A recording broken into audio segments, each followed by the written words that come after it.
We all have two versions of ourselves, the one that settles and the one that strives, the one that makes excuses and the one that finds a way, the one that waits and the one that takes action. If you're serious about becoming who you were meant to be, you have to make a decision. You have to kill the weak version of yourself. Not tomorrow, not next year, but now. Let me ask you, how many times have you told yourself you'd start tomorrow? How many opportunities have slipped through your fingers because you hesitated, doubted, or let fear dictate your actions? That's not the world holding you back. That's you. The weak version of you loves comfort. It thrives on easy choices, short-term gratification, and excuses. It whispers, "You can't," every time you think about pushing beyond your limits. And the worst part? It sounds convincing. But here's what you need to understand. The life you want, the success you crave, and the impact you're meant to make, it's all waiting for you on the other side of discomfort.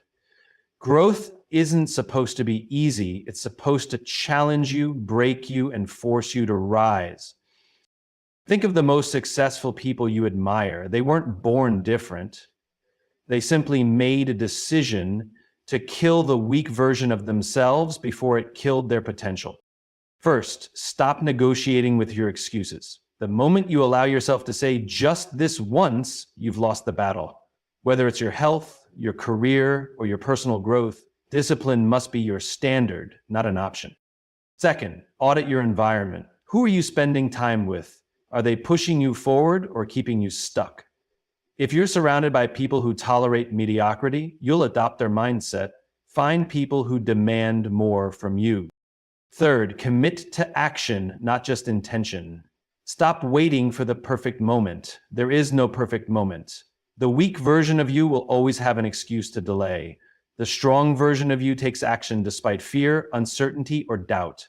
The choice is yours. Either you kill the weak version of yourself, or it kills your dreams. The battle isn't against the world, it's against the version of you that makes excuses, procrastinates, and settles for less. It's not your circumstances, your past, or even the people around you that hold you back. It's you.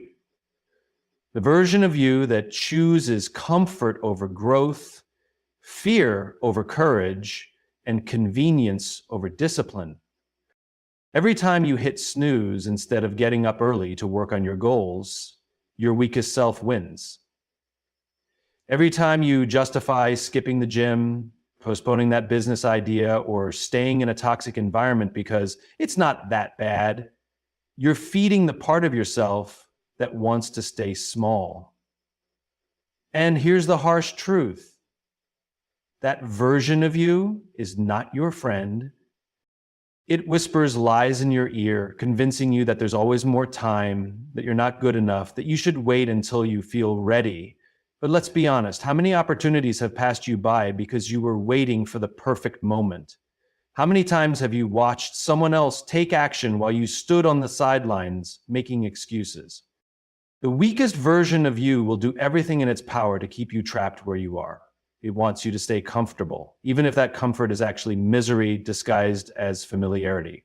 It thrives in routine, in sameness, in repetition. It hates challenge because challenge means growth, and growth means change. And change, even when it's for the better, is uncomfortable. But here's the good news. Just as you have a weak version of yourself, you also have a strong one. This version of you is disciplined. It doesn't need motivation because it relies on habits. It doesn't seek approval because it knows its worth. It doesn't fear failure because it understands that failure is just another step forward. The strong version of you wakes up early even when it's hard. It takes action even when it's uncertain. It pushes through the discomfort, knowing that discomfort is a sign of progress. It chooses long-term rewards over short-term gratification.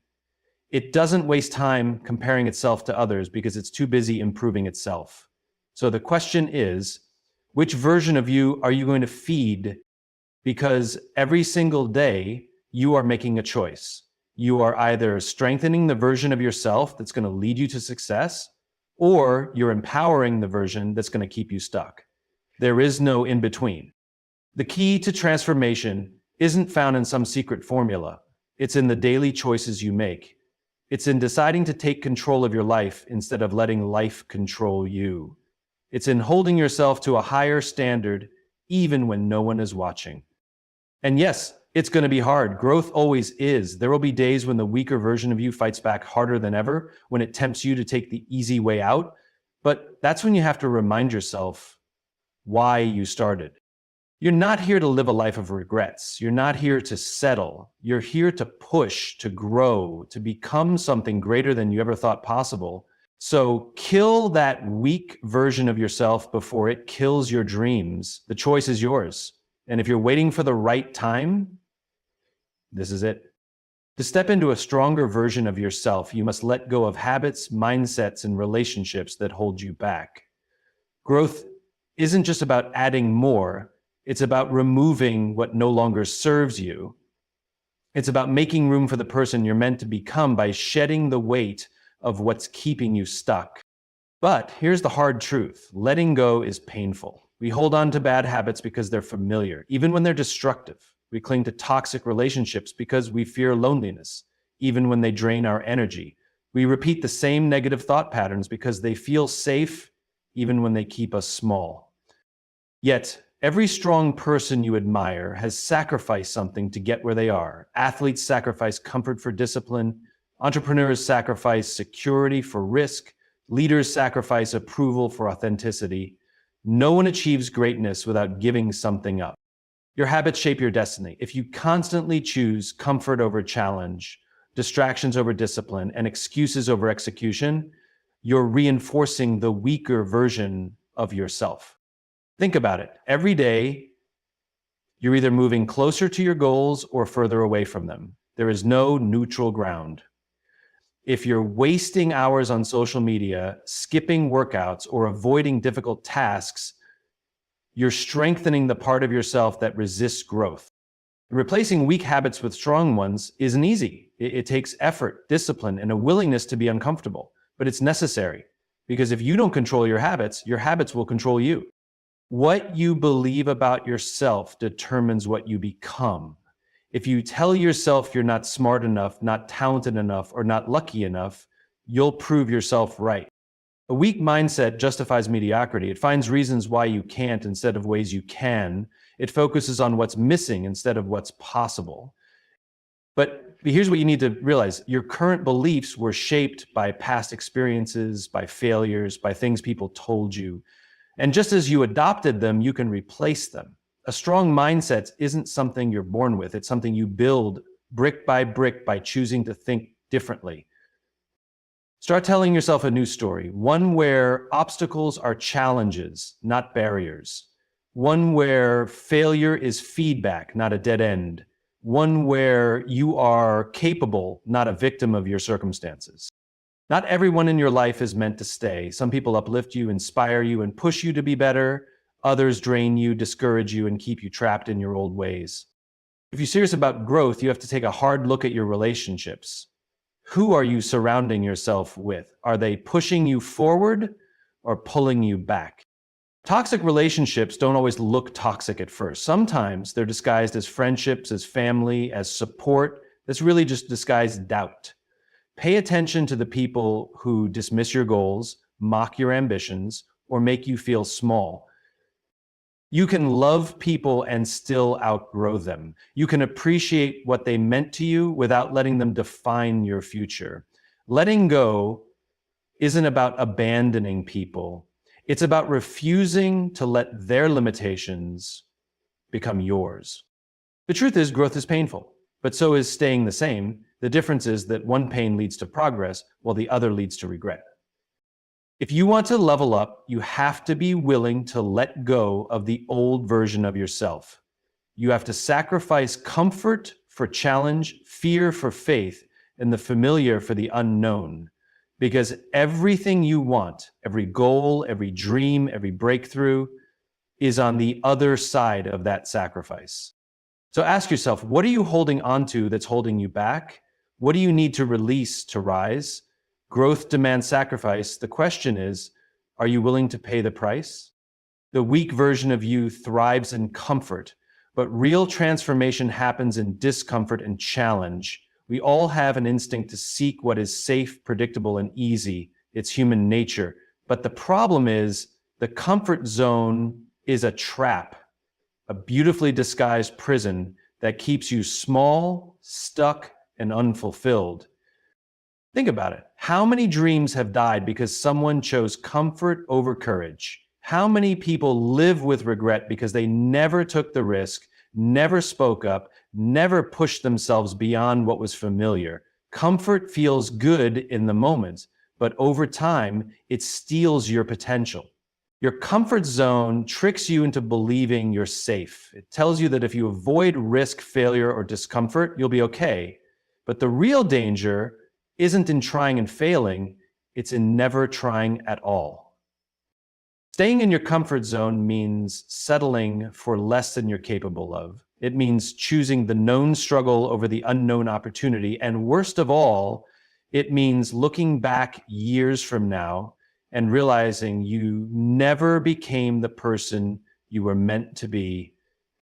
Growth only happens when you step into the unknown, when you do things that scare you, when you take risks even when you don't feel ready, when you embrace the struggle, knowing that every challenge is shaping you into someone stronger. Most people think discomfort is painful, and yes, it is. Growth hurts, change is uncomfortable, but do you know what's even more painful? Staying the same. Imagine waking up 5 years from now in the exact same position. Same struggles, same frustrations, same unfulfilled potential, simply because you refused to step outside of what was comfortable. That pain is far worse than the temporary discomfort of growth. Because in the end, you don't regret the chances you took, you regret the chances you didn't take. You regret the moments you played small, the times you let fear win, the times you chose comfort over possibility. Look at anyone who has achieved something great, athletes, entrepreneurs, leaders, visionaries. They all have one thing in common. They embraced discomfort. They pushed themselves when they didn't feel like it. They took risks when they were uncertain. They failed, got back up, and kept going. They understood that the path to success is paved with discomfort. If you want to grow, you have to be willing to be uncomfortable. You have to get used to uncertainty, failure, and challenge. Because the more you push your limits, the stronger you become. The workout that feels too hard today will feel easy next month. The skill that seems impossible now will become second nature with practice. The fear that holds you back right now will disappear once you face it. Stepping outside your comfort zone doesn't mean you have to make a massive change overnight. Start small, do one thing every day that makes you uncomfortable.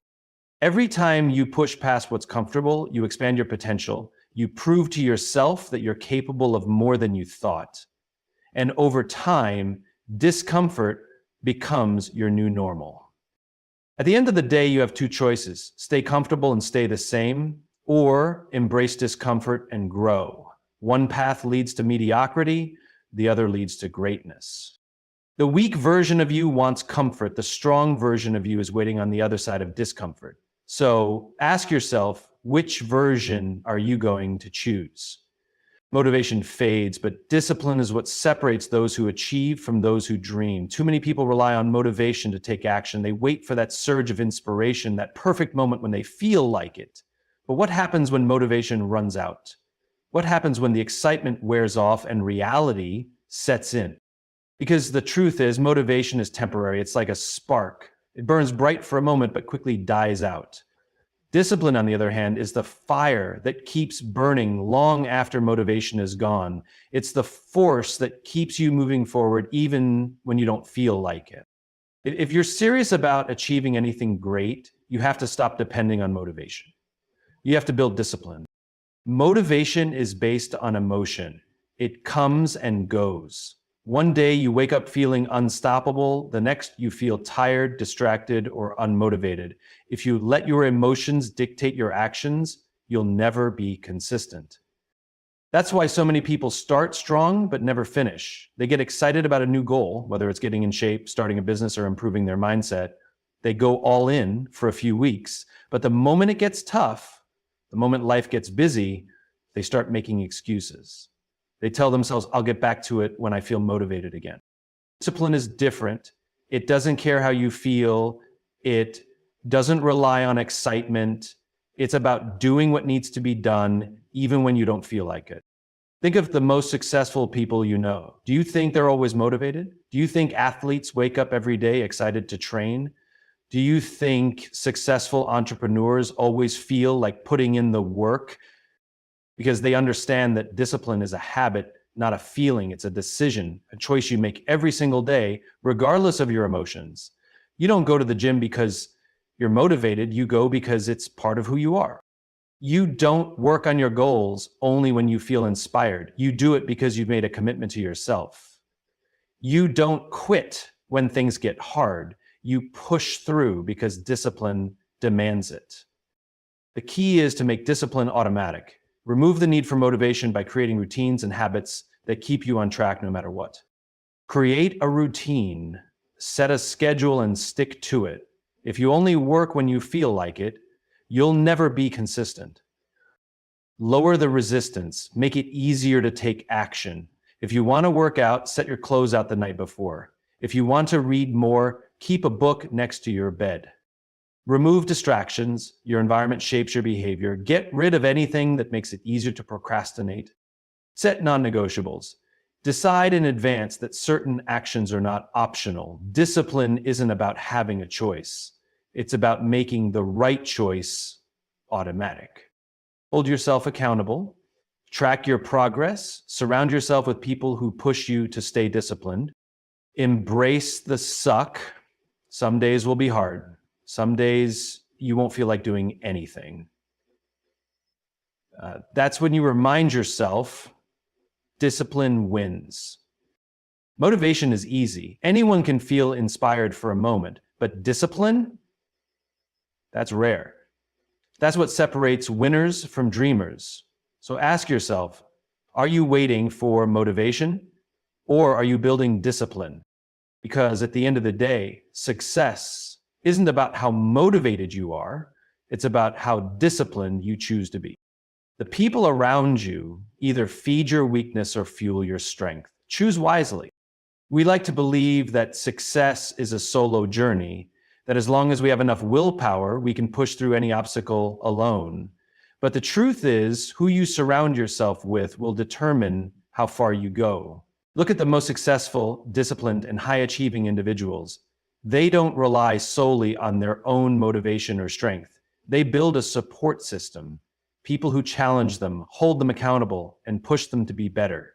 Because no matter how strong you are, there will be days when you feel like quitting, days when self-doubt creeps in, days when the old, weak version of you tries to take over. And in those moments, the people around you will either lift you up or pull you down. Accountability isn't just about having someone check in on you. It's about having people in your life who refuse to let you settle for less than you're capable of. People who will call you out when you make excuses, who will remind you of your goals when you start to waver, and who will push you past your limits when you're tempted to stop. It's easy to be disciplined when no one is watching, but real accountability happens when you have someone who sees your potential and refuses to let you fall short of it. Take a hard look at the people in your life right now. Are they helping you become stronger, more disciplined, and more focused? Or are they encouraging your bad habits, feeding your self-doubt, and keeping you stuck? Because here's the truth. You become like the people you spend the most time with. If you surround yourself with disciplined, driven, and focused individuals, that energy will rub off on you. But if you're constantly around negativity, laziness, and mediocrity, it will slowly poison your mindset and habits. If you're always the most ambitious, disciplined, or hardworking person in your circle, you're in the wrong circle. You need people who challenge you, who set the bar higher, and who force you to level up. Seek out mentors, coaches, or friends who embody the habits and mindset you want to develop. You don't have to completely remove people from your life, but you do need to limit your exposure to those who bring negativity, doubt, or complacency. Distance yourself from those who constantly complain, make excuses, or discourage your growth. Get an accountability partner, someone who will check in on your progress, call you out on your excuses, and remind you of your goals. Join a community of like-minded people who are pursuing similar goals, whether it's a mastermind group, a gym partner, or a business network. Being around driven people will keep you sharp. Set public commitments. Announce your goals to someone you respect. When you put your reputation on the line, you're far less likely to back out. True accountability isn't about comfort, it's about honesty. The best people in your life will tell you what you need to hear, not just what you want to hear. They won't sugarcoat things or let you slide when you're underperforming. They'll challenge you, push you, and expect more from you. And that's exactly what you need. At the end of the day, your environment either strengthens your discipline or destroys it. If you're serious about growth, you must be intentional about the people you allow into your inner circle. Surround yourself with those who hold you accountable, those who make you uncomfortable in the best way possible, those who push you beyond your limits because they see a version of you that's stronger, wiser, and more capable than you can see yourself. Because in the end, success isn't just about what you do, it's about who you choose to become, and the right people will make sure you become the absolute best version of yourself. So ask yourself, who's in your circle, and are they pushing you forward or holding you back? The only thing standing between who you are and who you want to be is the courage to destroy what no longer serves you. Every single day you make choices that either bring you closer to the person you want to become or keep you trapped in the version of yourself that you need to leave behind. And the hard truth, most people choose comfort over courage. They cling to old habits, old beliefs, and old fears, never realizing that the life they dream of is just on the other side of their willingness to let go. Your future self, the stronger, wiser, more successful version of you, is waiting, but it won't come to you. You have to become it. And that means having the courage to destroy everything that holds you back. If you want to step into your full potential, you need to take an honest look at your life and identify what is keeping you stuck. Because here's the truth, you can't take the next step if you're carrying old baggage. You can't grow while holding on to the very things that are keeping you small. The weak version of you loves excuses. It tells you that you don't have enough time, that you're not ready, that you'll start tomorrow. But the reality is, excuses are the walls that separate you from success. Tear them down. Stop waiting for the perfect moment. Start now. Comfort feels safe, but it's also what keeps you from growing. The strongest version of you thrives in discomfort, because discomfort is where real change happens. The moment you stop avoiding the hard things, you start becoming unstoppable. Some people in your life are keeping you small. They might not do it on purpose, but their negativity, doubt, or complacency is contagious. If someone in your circle doesn't support your growth, you need to distance yourself. Your future self deserves a better environment. The beliefs you hold about yourself shape your reality. If you believe you're not capable, not worthy, or not strong enough, you will never prove yourself wrong. It's time to rewrite your story. Replace self-doubt with self-discipline. Replace fear with action. Why do so many people struggle to let go of the past? Because the unknown is scary. The weak version of you is terrified of change. It would rather stay in a familiar struggle than face the uncertainty of something new. But here's the secret. Everything you want is on the other side of that fear. Growth always feels uncomfortable at first. But once you take that leap, you realize that you were never really trapped, only afraid to move. Your future self is not a stranger. It's already within you, waiting to be uncovered. But you have to choose it. Because at the end of the day, you either evolve or you stay the same, and staying the same is the slowest way to die. The version of you that is strong, confident, and successful is already out there, waiting for you to step into it. The only question is, are you ready to become that person? Everything you want in life, success, confidence, strength, and fulfillment, already exists within you. But to reach it, you must kill the weak version of yourself. You must destroy the excuses, break free from comfort, and surround yourself with accountability. You must choose discipline over motivation, courage over fear, and growth over stagnation. Your future self is waiting. It's not a matter of luck or talent, it's a matter of choice. Will you step up and claim the life you were meant to live, or will you let the weaker version of yourself win? The choice is yours. and the time is now. Thank you.